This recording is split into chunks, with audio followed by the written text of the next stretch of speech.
ক্ষেত্ৰ অধ্যয়ন সমিতি আমি গঠন কৰি দিছিলোঁ আৰু ক্ষেত্ৰ অধ্যয়ন সমিতিত আছিলে সমল ব্যক্তি আছিলে একলব্য গাম, প্ৰভাত মিলি, কালীনাথ পাংগিং, ডক্টৰ পবিত্ৰ কুমাৰ পেগু, প্ৰবীণ দলে, ৰাজু মেদক আৰু তাৰ আগতে আলি আই লৃগাঙৰ যিটো আখ্যান মিথলজি সংগ্ৰহ কৰিবৰ কাৰণে আমি এটা সমিতি আমি গঠন কৰিছিলোঁ। এই সমিতিত আছিলে ডাক্তৰ বিদ্যেশ্বৰ দলে, একলব্য গাম, মজিদ পাও আৰু ৰাজু মাদক। তেওঁলোকে বিভিন্ন অঞ্চল অৰুণাচল আৰু অসমৰ বিভিন্ন অঞ্চলত গৈ আলি আই লৃগাঙৰ আখ্যান সম্পৰ্কে তথ্য সংগ্ৰহ কৰি তেওঁলোকে এটা খচৰা নিয়মাৱলী প্ৰস্তুত কৰিছিলে। এই খচৰা প্ৰস্তাৱটো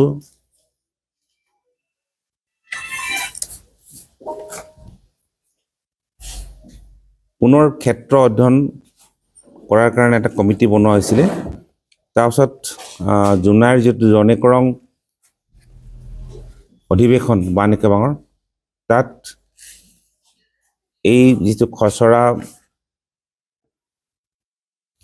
আখ্যানৰ যিটো নিয়মাৱলী এইখিনি গৃহীত কৰা হৈছিলে আৰু তাৰ পাছতো এই নিয়মাৱলীৰ ওপৰত কেইবাৰো আলোচনা হৈছে। আলোচনাৰ পাছত প্ৰথম সংস্কৰণ আজি আমি উন্মোচন কৰিছোঁ। আলি আই লৃগাঙৰ যিটো নিয়মাৱলী, এই নিয়মাৱলী মাইথলজি যিটো আলি আই লৃগাঙৰ মিথলজি আখ্যানৰ ওপৰত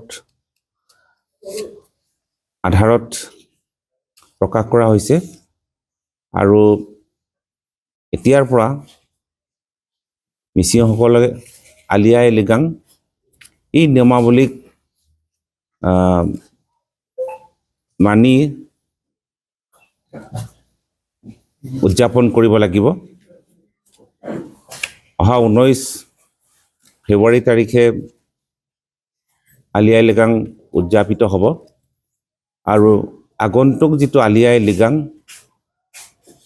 সকলো অঞ্চলতে উদযাপন কৰাৰ কাৰণে ব্যাপক প্ৰস্তুতি হাতত লৈছে আৰু এই আলি আই লৃগাং এই নিয়মাৱলী আমি আজি যিটো প্ৰথম সংস্কৰণ আমি প্ৰকাশ কৰিছোঁ, এই নিয়মাৱলী অনুসৰি উদযাপন কৰিব লাগিব বুলি আমি আহ্বান জনাইছোঁ আৰু বিভিন্ন জাতীয় সংগঠনৰ সহযোগত মিচিং বান একেবাঙে এই নিয়মাৱলী প্ৰস্তুত কৰি আজি প্ৰকাশ কৰিছে আৰু আমি সকলো অঞ্চললৈতো আমি পাব পৰাকৈ আমি ব্যৱস্থা গ্ৰহণ কৰিছোঁ। ইতিমধ্যে এইটো ছপা কৰাৰ কাৰণে আমি ব্যৱস্থা গ্ৰহণ কৰিছোঁ আৰু সকলো অঞ্চললৈ আমি এই লিখিত যিটো ৰূপ, আমি লিখিত যিটো নিয়মাৱলী আমি প্ৰেৰণ কৰিম যাতে সকলোৱে এই নিয়মাৱলী সহজে উপলব্ধ হয়।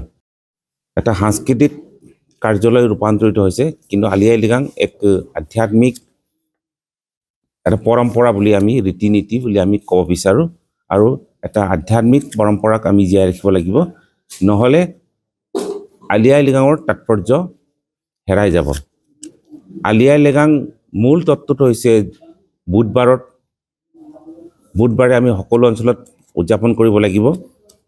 বুধবাৰে আমি লিগত কৰিম আৰু ৰোপণ কাৰ্য আমি সম্পন্ন কৰিম আৰু বুধবাৰৰ পৰা 5 দিন অৰ্থাৎ দেওবাৰলৈকে মিচিংসকলে গেনা কৰিব লাগিব, অৰ্থাৎ য়ন্নাম বুলি যিটো কোৱা হয়।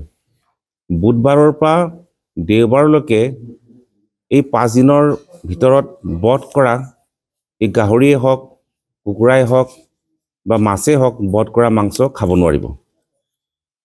মাছ মাংস খাব পাৰিব, কিন্তু লিগদৰ আগত বধ কৰা যি মাংস শুকান কৰি ৰাখিব লাগিব, যিটো আমি মাংসটোক দিনচান বুলি কওঁ। আদিন, আচান, দিনচান আৰু অঙ মানে মাছ, আচান, ngচান শুকান মাংস আৰু শুকান মাছ আৰু শুকান মাংসহে খাব পাৰিব এই 5 দিনত। এই 5 দিনৰ ভিতৰত বধ কৰা কোনো মাংস খাব নোৱাৰিব, মাছ খাব নোৱাৰিব। সেইটো আমি আলি আই লৃগাঙৰ নিয়মাৱলীত আমি স্পষ্টভাৱে উল্লেখ কৰিছোঁ 5 দিনৰ মূৰত লিলেণ্ড কৰিব, অৰ্থাৎ এই যে আমি ৰোপণ কৰিছিলোঁ সেই ৰোপণ কৰাটো গজালি মেলিব আৰু গজালি মেলাৰ লগে লগে লিলেণ্ড আমি বুলি কওঁ এইটো, এই লিলেণ্ডৰ পাছতে তেওঁলোকে পুনৰ বধ কৰা মাংস বা মাছ খাব পাৰিব। এই 5 দিনত তেওঁলোকে সম্পূৰ্ণ গেনা কৰিব লাগিব, তাত সেই 5 দিনৰ ভিতৰত বধ কৰা কোনো মাছ মাংস খাব নোৱাৰিব। তো আমি এটা নিয়মাৱলীত কথা উল্লেখ কৰিছোঁ, লিগদৰ দিনা কোনো ধৰণৰ সাংস্কৃতিক সন্ধিয়া আয়োজন কৰিব নোৱাৰিব। লিগদৰ পাছতে কৰিব পাৰিব, কিন্তু লিগদৰ দিনা কৰিব নোৱাৰিব। কাৰণ সাংস্কৃতিক সন্ধিয়া আয়োজন কৰাৰ লগে লগে যিটো আমাৰ আধ্যাত্মিক পৰম্পৰা ৰীতি নীতিৰ তাৎপৰ্য ম্লান হৈ পৰিব। আৰু সেইকাৰণে আমি এই নিয়মাৱলীৰ সকলো কথা আমি উল্লেখ কৰিছোঁ। প্ৰথম এই আলি আই লৃগাং পালন কৰিছিলে আৱতানী, আমাৰ পূৰ্বপুৰুষ আৱতানী। কিয় কৰিছিলে এই কথা, সকলো কথা আমি ইয়াত বিৱৰি উল্লেখ কৰিছোঁ। ৰাইজে সেইমতে এই আখ্যানটো প্ৰতিটো লিগদৰ দিনা যিটো ৰাইজে গোট খাব, লিগদৰ সময়ত পাঠ কৰিব লাগিব। কাৰণ আমাৰ মিচিংসকলে নাজানে এইটো, এই আখ্যানটো মিথলজি তেওঁলোকে নাজানে, কাৰণ বহল ভিত্তিত চৰ্চা হোৱা নাই। গতিকে চৰ্চা কৰিব লাগিব, লিগদৰ দিনা এই সম্পৰ্কে পাঠ কৰিব লাগিব আৰু এই সম্পৰ্কে আলোচনা কৰিব লাগিব, যাতে সকলোৱে আলি আই লৃগাঙৰ তাৎপৰ্য, যিটো মিথলজিকেল যিটো তাৎপৰ্য সকলোৱে জানিব পাৰে। সেইটো কাৰণে পাঠ কৰি ইয়াৰ ওপৰত আলোচনা চক্ৰ বা আলোচনা আয়োজন কৰিব লাগিব।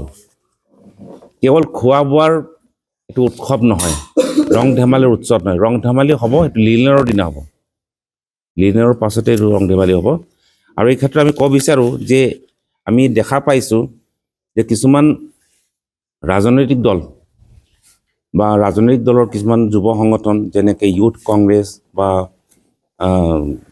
অখিল ভাৰতীয় যুৱ পৰিষদ, কিষাণ মৰ্চা, এইবিলাক বেনাৰত আলি আই লৃগাং উদযাপনৰ কাৰণে প্ৰস্তুতি চলাইছে। এইটো আমি বিৰোধিতা কৰিছোঁ। আলি আই লৃগাঙৰ উদযাপনৰ জৰিয়তে পলিটিকেল যিটো মাইলেজ লোৱাৰ এই যিটো উদ্দেশ্য, আমি তাক বিৰোধিতা কৰিছোঁ। আৰু কোনো দলৰ বেনাৰত আলি আই লৃগাং উদযাপন কৰিব নোৱাৰিব বুলি আমি আজি ঘোষণা কৰিছোঁ। আগতেও আমি কৈছোঁ, কিন্তু আজি পুনৰ আমি আনুষ্ঠানিকভাৱে ঘোষণা কৰিছোঁ। কংগ্ৰেছেই হওক, গণশক্তিয়ে হওক, বিজেপিয়ে হওক, এজিপিয়ে হওক, তেওঁলোকে যদি তেনেকুৱা সিদ্ধান্ত লৈছে, আমি গম পাইছোঁ সিদ্ধান্ত লৈছে, তেওঁলোকে এইটো বিৰত থাকিবলৈ আমি আহ্বান জনাইছোঁ, যাতে কোনো পলিটিকেল বেনাৰত আৰু পলিটিকেল পাৰ্টিৰ যিবিলাক উইং আছে, সি যুৱই হ'ব পাৰে, ছাত্ৰই হ'ব পাৰে, মহিলাই হ'ব পাৰে, বা যিবিলাক উইং আছে, এই উইঙৰ বেনাৰত হ'লেও আলি আই লৃগাং উদযাপন কৰিব নোৱাৰিব বুলি আমি পুনৰ ঘোষণা কৰিছোঁ। সহজে ল'ব পাৰে, লৈ ফুৰিব লাগে। তো ইয়াত আমি এটা লক্ষ্য কৰিছোঁ যে এই আখ্যানটোক সময়ৰ লগে লগে এই আখ্যানটো মিচিংসকলে পাহৰি পেলাইছে আৰু বিভিন্ন অঞ্চলত বিভিন্ন মতেৰে আলি আই লৃগাং উদযাপন কৰাৰ ফলত আজি আলি আই লৃগাঙৰ যিটো মূল যিটো গুৰুত্ব, সেই গুৰুত্ব নাইকিয়া হৈ পৰিল। আৰু এটা সময়ত গৈ আলি আই লৃগাং মাটিৰ পৰা মঞ্চলৈ